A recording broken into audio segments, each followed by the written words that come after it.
Saudara-saudariku yang terkasih, hari ini Jumat 8 November 2024. Saya Romo Siga dari Paroki Santo Yusuf, Surabaya. Dalam nama Bapa dan Putra dan Roh Kudus, amin.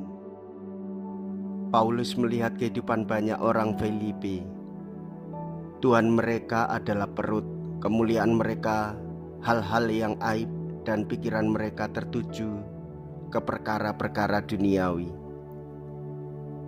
Apakah dengan demikian ia menolak perhatian kepada yang duniawi? Sama sekali tidak. Jika demikian pasti tidak sesuai dengan Injil. Yang duniawi itu diberikan Tuhan kepada kita untuk saling membahagiakan. Maka harus kita kembangkan 100 kali lipat agar dapat kita bagi-bagikan kepada sesama demi cinta kasih. Anak-anak dunia ini lebih cerdik terhadap sesamanya daripada anak-anak terang. Mea culpa, mea culpa, mea maxima culpa.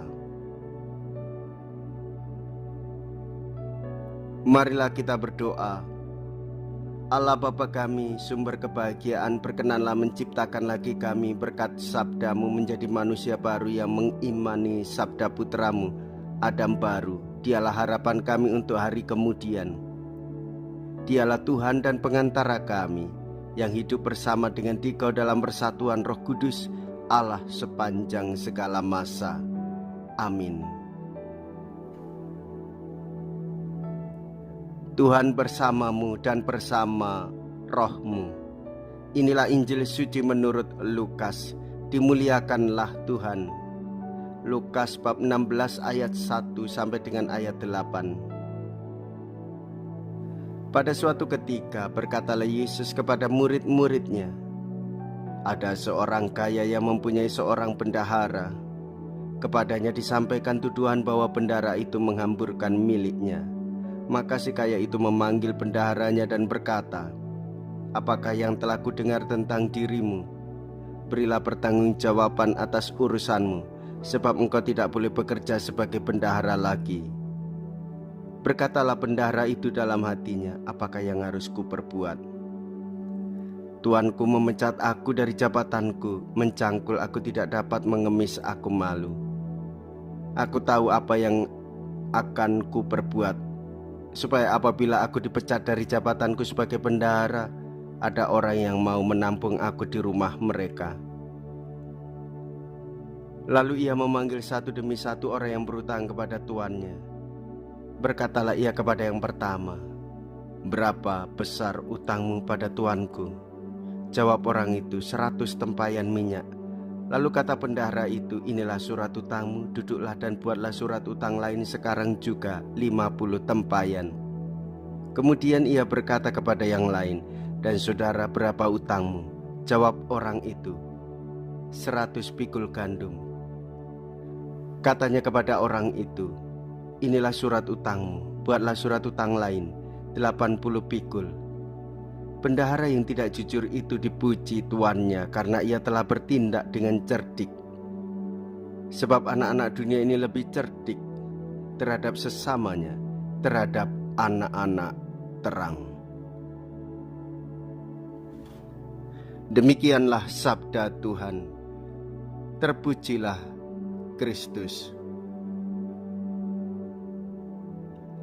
Saudara-saudariku yang terkasih, bendahara itu berpikir dan mencari jalan yang terbaik ketika dia mengalami persoalan. Ia berusaha dan berjuang keras sebagai bentuk pertanggungjawabannya sebagai bendahara. Bendahara itu cerdas, berpikir dan cerdik mencari jalan keluar. Maka hendaklah kita sebagai orang beriman yang percaya kepada Tuhan Yesus tak mudah menyerah seperti seorang bendahara yang telah menyelesaikan persoalan di dalam hidupnya.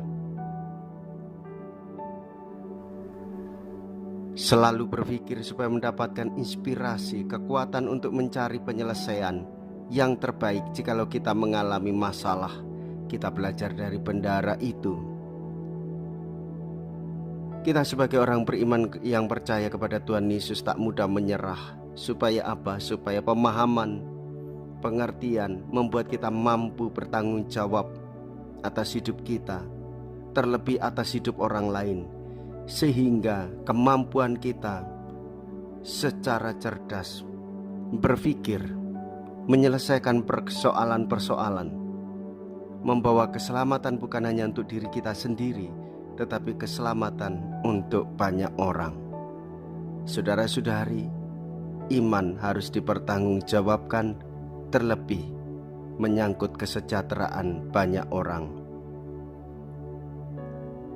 Jikalau kita berani hidup menderita dalam Yesus, maka kita pun akan dipermuliakan di dalam Kristus. Terpujilah nama Yesus, Bunda Maria, dan Santo Yosef untuk selama-lamanya. Marilah kita berdoa. Allah Bapa kami, sumber cahaya hidup, kami bersyukur karena Engkau telah merobek surat kesaksian melawan kami dan memperkenankan kami ikut menerima tebusan. Kami mohon semoga kami hidup sebagai putra dan putri cahaya dengan pengantaraan Kristus Tuhan kami. Amin. Tuhan beserta kita sekarang dan selama-lamanya. Semoga Allah yang Maha Kuasa memberkati saudara sekalian, Bapa dan Putra dan Roh Kudus. Amin. Saudara-saudariku yang terkasih, pergilah, ibadah sabda sudah selesai. Syukur kepada Allah.